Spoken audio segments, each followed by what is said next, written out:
नमस्कार दोस्तों, मैं विकास कुमार आप सभी को आपके अपने YouTube channel study with Vishu sir में स्वागत करता हूं।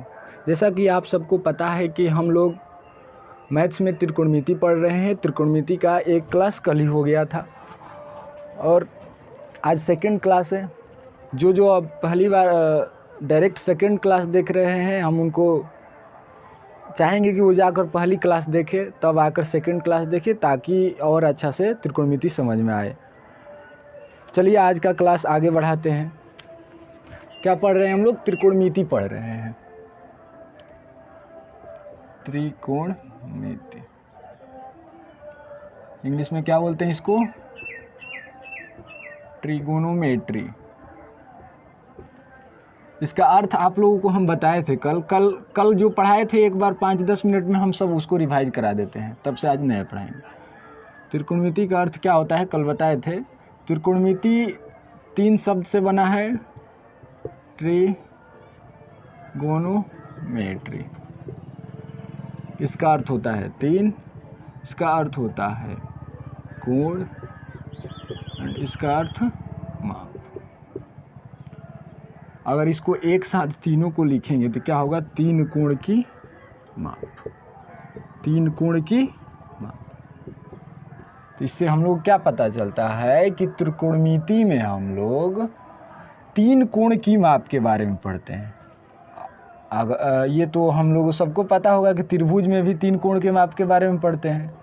तो हम तो ऐसे भी बोल सकते हैं कि त्रिकोणमिति में 3 कोण की माप पढ़ते हैं या त्रिभुज की माप पढ़ते हैं। त्रिभुज की माप पढ़ते हैं।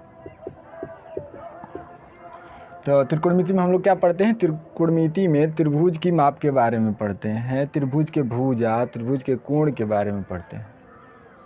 इसके बाद हम बताए थे लंब, कर्ण और आधार पहचानना।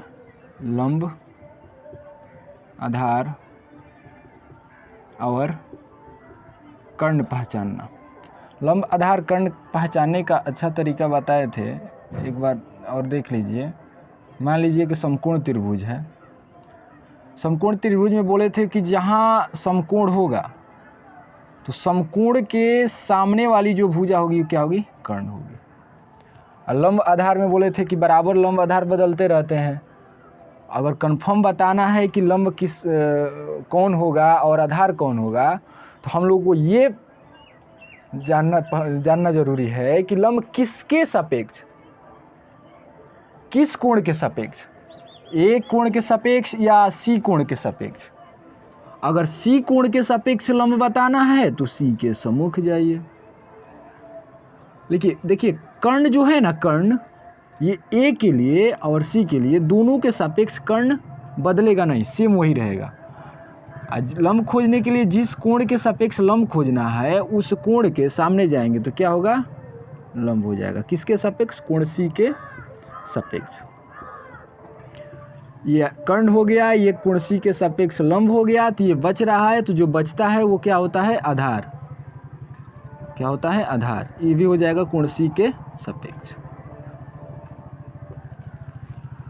अगर कोण ए के सापेक्ष लंब बताना है तो कोण ए के सम्मुख जाइए। तो कोण ए के सापेक्ष लंब क्या होगा? ये होगा BC। और कोण सी के सापेक्ष क्या हो रहा है? आधार हो रहा है।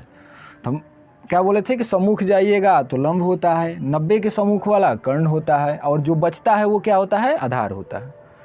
चलिए, इसके बाद हम बताए थे त्रिकोणमितीय अनुपात। क्या बताए थे? त्रिकोणमितीय अनुपात। बोले थे त्रिकोणमितीय अनुपातों की संख्या कितनी होती है? 6। कितनी होती है? 6 होती है। कौन कौन होती है ये भी बताए थे। Sine theta, cos theta, tan theta, cot theta, sec theta and cosec theta. कल इसके बारे में हम पूरा विस्तार से बताए थे कि sec, cot, sine, cos, tan, cot, sec, cosec का पूरा नाम क्या है, इसकी उत्पत्ति कैसे हुई है, ये किनके अनुपात को बोलते हैं। तो जाकर, अगर आप लोग को अभी देखे नहीं है आप लोग, तो जाकर पहले वो वीडियो ज़रूर देखिए, तब आकर ये देखिए ताकि और अच्छा से समझ में आए। तो इसे हम बता देते हैं कि साइन थीटा क्या बोले थे कि किसका अनुपात है? लंब और कर्ण का, लंब और कर्ण का। ये कोस थीटा आधार और कर्ण का। ये टैन थीटा किसका किसका अनुपात है? लंब और आधार का। किसका किसका है? आधार और कॉट थीटा आधार और लंब का। सेक थीटा किसका किसका है? आधार और कर्ण का। इसी प्रकार कोसेक थीटा किसका किसका अनुपात है? लंब और कर्ण का। तो ये याद कर लेना है इसको अच्छी तरह से। इसके बाद हम बताए थे sine cos tan cot sec cosec का पूरा नाम क्या होता है, और यहीं तक पढ़ाए थे। और इसके बाद बोले थे कि नेक्स्ट क्लास में होगा। तो चलिए आज पढ़ते हैं, आज का क्लास शुरू करते हैं।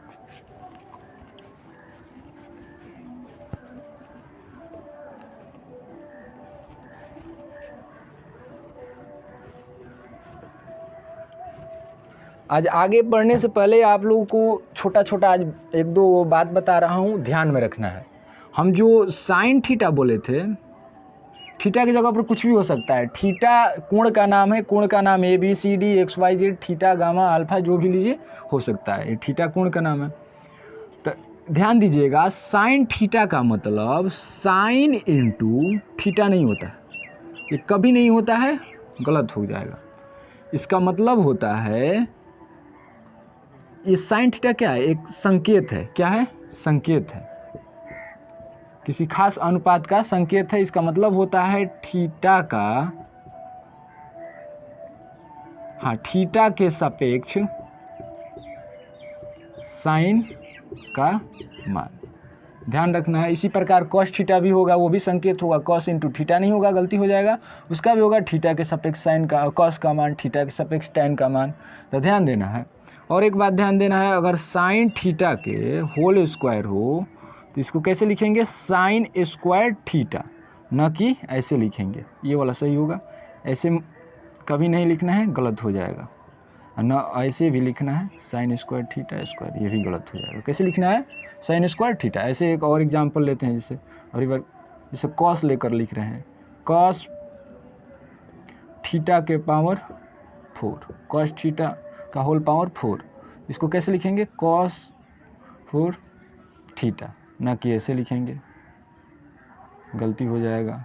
ये वाला सही होगा, अगर ये भी गलती हो जाएगा। ध्यान देना है, छोटी छोटी बात है।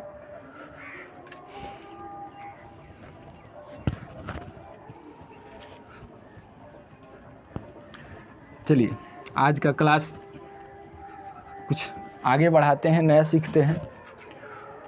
आज हम लोग पढ़ेंगे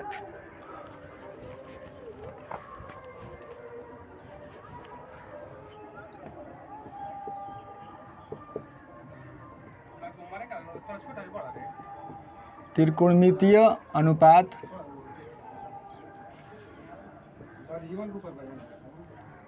अनुपातों का संबंध। मतलब अलग अलग त्रिकोणमितीय अनुपात मिलकर क्या संबंध बनाता है, वही पढ़ेंगे। चलिए एक पहले त्रिभुज बनाते हैं, समकोण त्रिभुज। मान लीजिए P है, ये Q है, ये R है। Q को समकोण मानेंगे, एक कोण थीटा मान लेते हैं।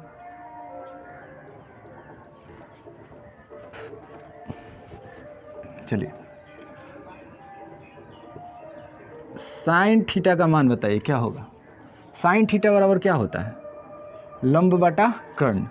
थीटा के सापेक्ष लंब क्या है? PQ है, और आधा ये तो 90 के सामने, समकोण के सामने है, तो क्या हो जाएगा? कर्ण। तो जो बचता है वो क्या होता है? आधार। ध्यान दीजिएगा, ये थीटा के सापेक्ष है। तो चलिए साइन थीटा बराबर क्या होगा? लंब बटा कर्ण। लंब का क्या है? PQ। लंब बटा कर्ण, कर्ण क्या है? PR। इसी प्रकार कोसेक थीटा क्या हो जाएगा? कोसेक थीटा होता है कर्ण बटा लंब। कर्ण क्या है? PR। क्या है? PR। लंब क्या है? PQ। चलिए अब लिखते हैं sine theta into cosec theta. इसलिए क्या हो जाएगा, cosec theta equal to sine theta का मान कितना है, पी क्यू बटा पी आर इंटू है, इंटू देंगे। फिर कॉसेक थीटा का मान देखिए कितना है, P R by P Q. ये पी क्यू कट जाएगा, पी आर कट जाएगा। क्या होगा, sine theta into cosec theta equal to 1। क्या होगा, sine theta into cosec theta equal to 1, यानी कि साइन थीटा और कॉसेक थीटा का गुणनफल किसके बराबर होता है, 1 के बराबर होता है। आप इसको इस तरह से भी लिख सकते हैं, sine theta equal to 1 by cosec theta. ये कॉसेक थीटा यहाँ गुना में है, उधर जाकर भाग हो जाएगा। या ऐसे लिख सकते हैं, cosec theta equal to 1 by sine theta. ये याद कर लेना है। चलिए फटाफट इसको उतारिए, नोट्स बनाते चलिएगा। उतारना होगा तो वीडियो को स्टॉप करके आप उतार लीजिए, तब से चालू कीजिएगा।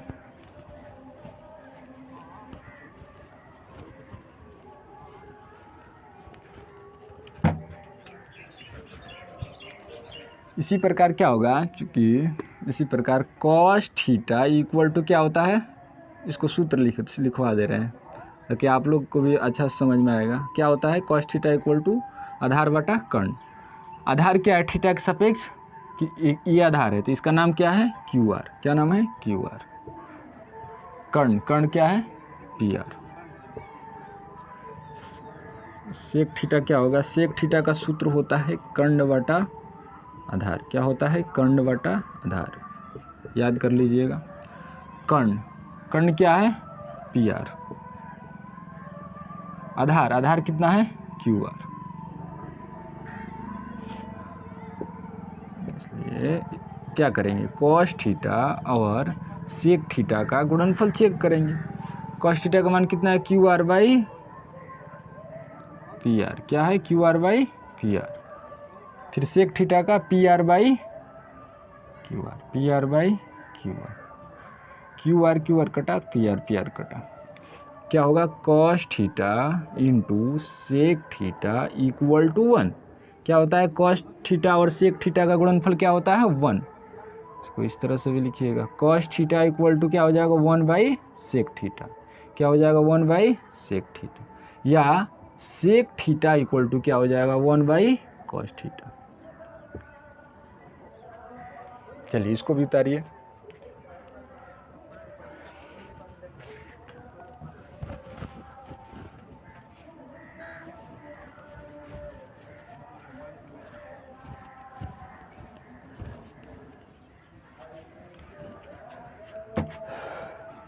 चलिए आगे बढ़ते हैं।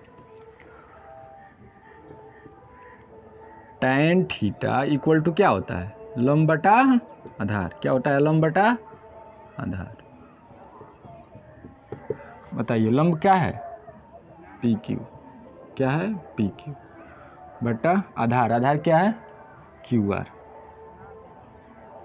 ऐसे ही कॉट थीटा इक्वल टू क्या है, क्या होता है सूत्र, आधार बटा लंब। क्या होता है, आधार बटा लंब। आधार क्या है, क्यू आर। लंब क्या है, पी क्यू। इसका भी गुणनफल चेक करते हैं, tan theta into cot theta. क्या हो जाएगा, टैन थीटा का मान कितना है, P Q by Q R. Cot theta का मान कितना है, Q R by P Q. Q R by P Q कटा, क्यू आर कटा। Tan theta equal to cot theta किसके बराबर होता है, 1 के बराबर। याद कर लीजिएगा, टैन थीटा बराबर क्या होता है, 1 by cot theta. Cot theta बराबर क्या होता है, 1 बाई टैन थीटा। देखिए जो नीचे के दो लिख रहे हैं, tan theta equal to 1 by cot theta बराबर 1 बाई टैन थीटा, इसी के माध्यम से आए हैं। चलिए उतार लीजिए।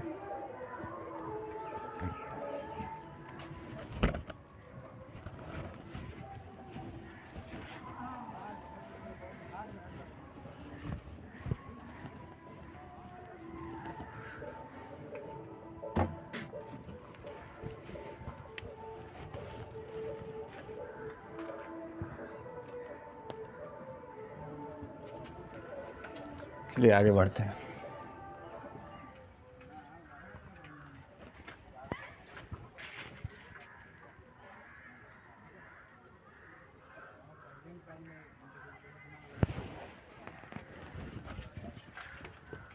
चलिए आगे बढ़ते हैं। tan थीटा इक्वल टू क्या होता है?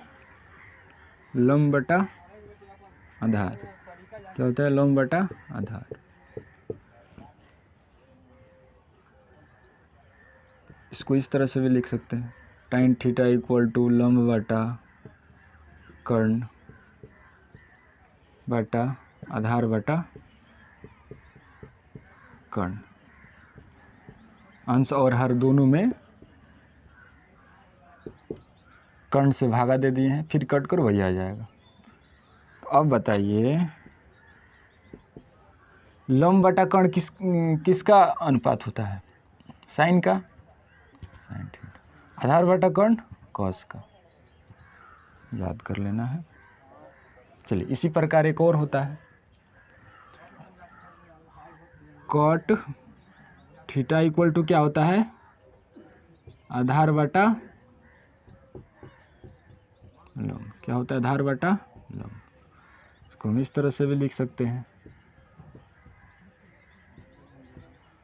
आधार बटा कर्ण बटा में लंब बटा कर्ण। कॉट थीटा बराबर क्या हो जाएगा? आधार बटा कर्ण किसका सूत्र है? कॉस थीटा का। लंब बटा कर्ण किसका है? साइन थीटा का। चलिए लिख लीजिए।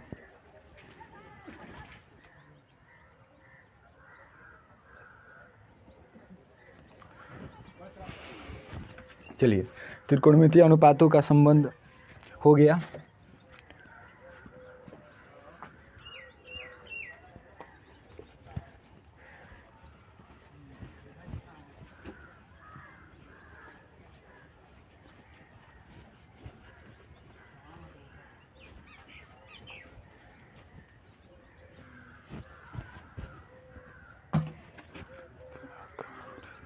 लोगों से कुछ पूछते हैं, बताइएगा। एक दो त्रिभुज बना रहे हैं,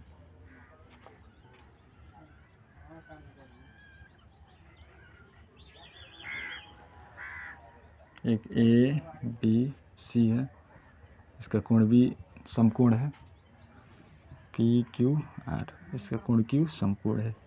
कोण सी भी 30 है और कोण आर भी 30 डिग्री है। हम बोलेंगे बताइए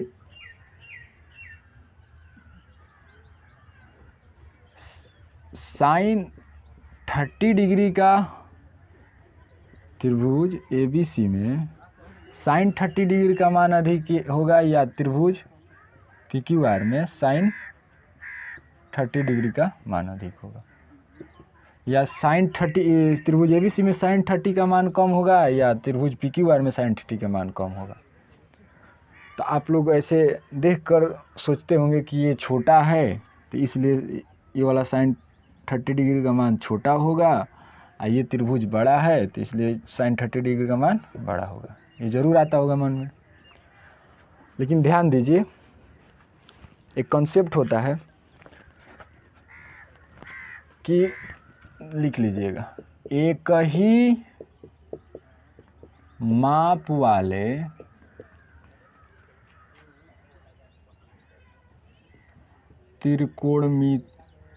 नहीं सॉरी गलत हो गया, एक ही कोण के माप वाले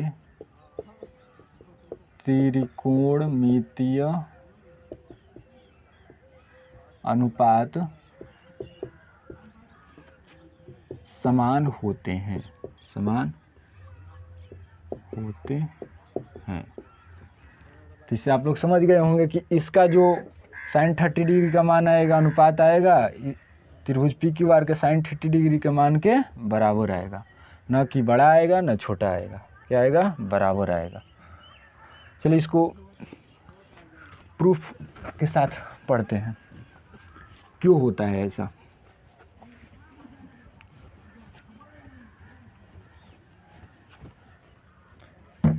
चलिए एक आकृति बनाते हैं।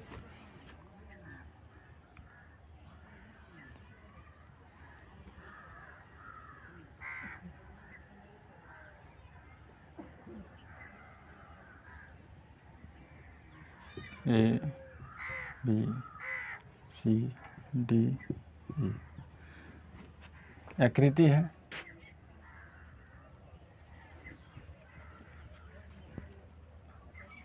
चलिए प्रूफ करते हैं। आकृति में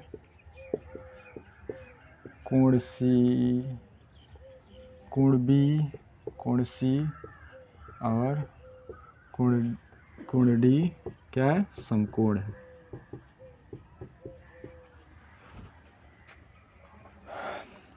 अच्छा ये बताइए क्या है? मान लेते हैं थीटा। त्रिभुज, ये भी नाम दे देते हैं एफ जी।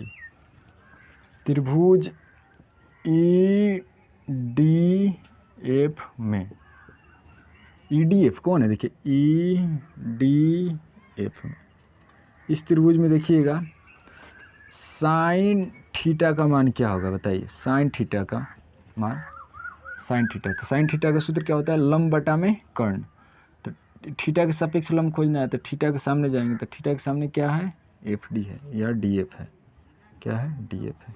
ध्यान दीजिए थीटा के सामने ये भी है, ये भी है, लेकिन हमें किस त्रिभुज में खोजना है? ई डी एफ में, छोटा वाला में। तो छोटा वाला में थीटा के सामने यही है, तो क्या है? डी एफ है। लंब हो गया कर्ण। कर्ण क्या होता है? 90 के सामने वाला होता है, तो कर्ण क्या हो जाएगा? ये हो जाएगा। कर्ण का नाम क्या है? E F. त्रिभुज ई सी जी में, त्रिभुज ई सी जी में, ई सी जी कौन है? देखिएगा ई सी जी, ये वाला है ई सी जी। साइन थीटा का मान कितना होगा? थीटा के सामने क्या है? सी जी है। इस त्रिभुज में देखिएगा तो थीटा के सामने क्या है? थीटा के सामने वाला लंब होता है, लंब बटा कर्ण। तो लंब क्या है? सी जी है। कर्ण क्या है? ई जी है। चलिए इसी प्रकार त्रिभुज ई बी ए में, ई बी ए में, ई बी ए में, बड़ा वाला, सबसे बड़ा वाला, तो साइन थीटा क्या हो जाएगा? साइन थीटा का सूत्र क्या होता है? लंब बटा में कर्ण। थीटा के सामने लंब क्या है? ए बी है, बड़ा वाला में ए बी। कर्ण क्या है? ये बड़ा वाला है ए ई। क्या है? ए ई। चलिए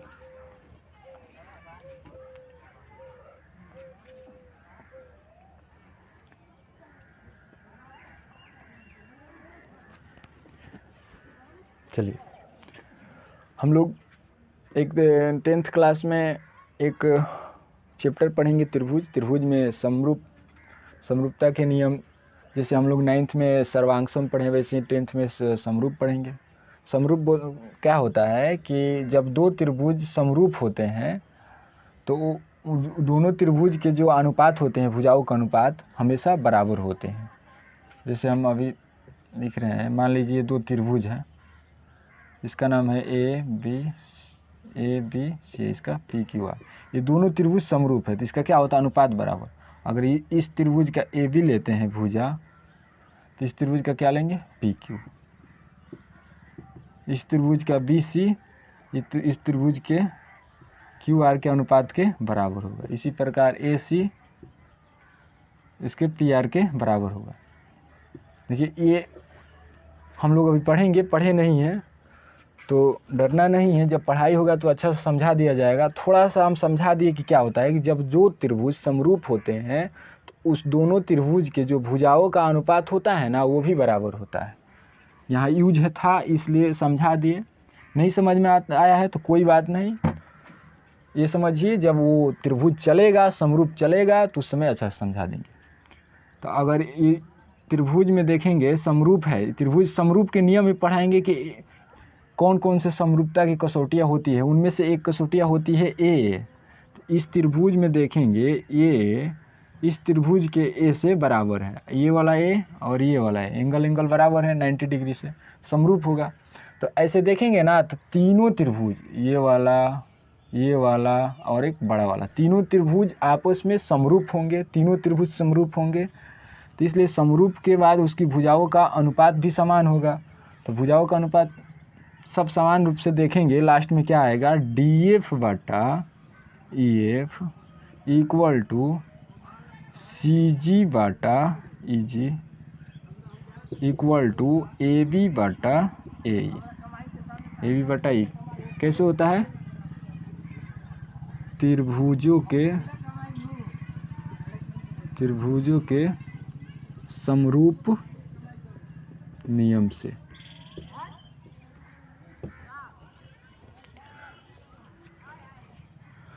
त्रिभुजों के समरूप नियम से।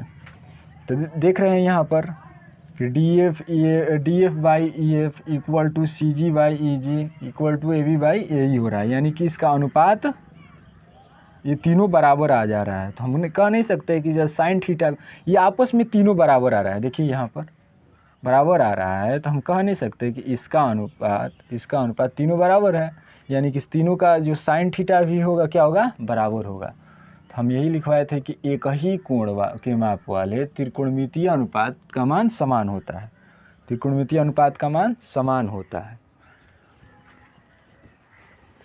तो हम यहाँ पर क्या देख रहे हैं कि साइन थीटा का मान तीनों त्रिभुजों के लिए समान है, तीनों त्रिभुजों के लिए समान है। ऐसे ही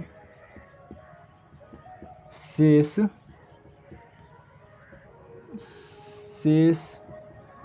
त्रिकोणमितीय अनुपातों के लिए होता है। शेष त्रिकोणमितीय अनुपातों का आने का मतलब साइन थीटा के लिए ये तीनों त्रिभुजों के लिए समान है, cos theta, tan theta, cot theta, sec theta and cosec theta सभी के लिए समान होगा। तो हम किस निष्कर्ष पर पहुँचे हैं, इसलिए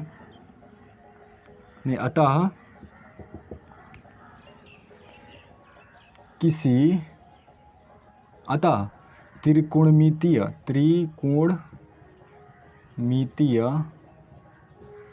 अनुपातों का मान किस पर निर्भर करता है, त्रिभुज के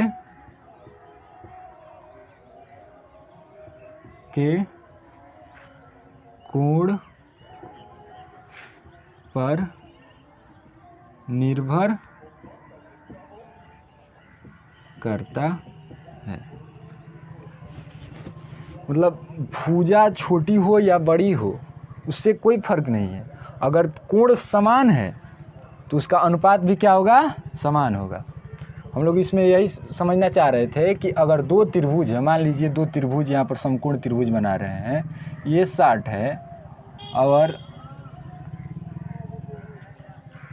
ये भी 60 है, ये क्या है 90 है, तो बोलेंगे कि इसमें साइन 60 का, दोनों त्रिभुज में साइन 60 का मान कितना है, यानी कि साइन 60 का दोनों त्रिभुज में, तो क्या होगा, दोनों त्रिभुज में साइन 60 का मान बराबर होगा। क्यों बराबर होगा, क्योंकि हम लोग अभी देखे कि त्रिकोणमितीय अनुपातों का मान कभी भी उसके भुजा पर निर्भर नहीं करता है, केवल और केवल किस पर निर्भर करता है, कोण पर, केवल और कोण पर निर्भर करता है। चलिए अब तक हम लोग जो भी पढ़े हैं एक बार सबको डिटेल से समझा दे रहे हैं, कल से इसके बारे इससे रिलेटेड क्वेश्चन देखेंगे।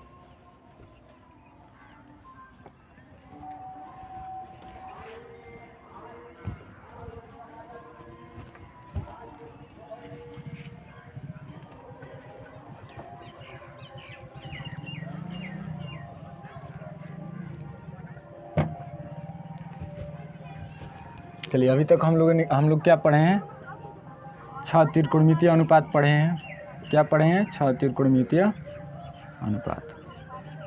क्या पढ़े हैं, 6 त्रिकोणमितीय अनुपात क्या, एक sign theta, cos theta, tan theta, cot theta, sec theta and cosec theta. sin theta क्या होता है, किसका किसका अनुपात, लंब और कर्ण का। cos थीटा आधार और कर्ण का। tan थीटा लंब और आधार का। cot थीटा आधार और लंब का। sec थीटा कर्ण और आधार का। cosec थीटा कर्ण और लंब का अनुपात होता है। इसके बाद हम लोग त्रिकोणमितीय अनुपातों में संबंध देखें। क्या देखें, साइन थीटा और कॉसेक थीटा का जो गुणनफल होता है किसके बराबर होता है, 1 के बराबर। फिर देखें कॉस थीटा और सेक थीटा का जो गुणनफल होता है किसके बराबर होता है, 1 के बराबर। और तीसरा भी टैन थीटा और कॉट थीटा का जो गुणनफल होता है वो भी किसके बराबर होता है, 1 के बराबर। और ये भी देखिए कि जो टैन थीटा होता है वो साइन थीटा बटा कॉस थीटा, यानी कि टैन थीटा जो होता है वो साइन थीटा और कॉस थीटा के बराबर, साइन थीटा और कॉस थीटा का अनुपात के बराबर भी होता है। और इसी प्रकार कॉट थीटा भी क्या होता है, कॉस थीटा और साइन थीटा के अनुपात के बराबर होता है। चलिए अब तक हम लोग इतना पढ़े हैं और कल से हम लोग इससे रिलेटेड क्वेश्चन देखेंगे। इतना ही आज, चलिए इसके आगे कल नेक्स्ट।